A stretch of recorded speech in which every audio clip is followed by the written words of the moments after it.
والله الذي لا اله الا هو لا سامحتك. ما سمعتش كنقول لك اقسم لك يمينا لا سامحتك الى يوم البعث. كاين واحد النهار اللي غادي نتجمعوا فيه غدا قدام الله، وبما انك ظالمني والله لا سامحتك.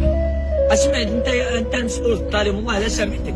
كاين واحد النهار غادي نتجازاو فيه، وإلا مت انا الاول فراني كنتسناك غدا قدام الله، وإلا متي انت الاول فغتلقاني في الجنازه ديالك امام الناس، وغادي نقول لهم والله الا هذا السيد لكان من الظالمين. هذا السيد قطع لي رزقي، قطع لي انت ما تقطعش لي رزقي. واش غادي نقول لك ملي تكون انت ميت في التراب؟ غادي نفلك عند راسك، غادي نقول لك ولمن الحكم اليوم فلمن الملك اليوم. ما غاديش تقدر تجاوب لانك امام الله عز وجل.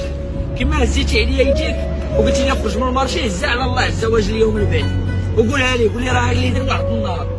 وكي تنقول لك الا مت انا الاول فراني كنتسناك، وإلا متي انت الاول فراني في الجنازه ديال هذا السيد. غادي نقول لهم هما، غادي نقول للناس عائلتك، غادي نقول لهم هذا السيد كان من الظالمين. بيتي الدنيا وبيتي الشر وبيتي الظلم، هاك جنيه ربح به، هاك الدنيا، هاك الفلوس، هاك الطوموبيل، هاك ربح. ولكن حتى يوم البعث بيني وبينك الكلام.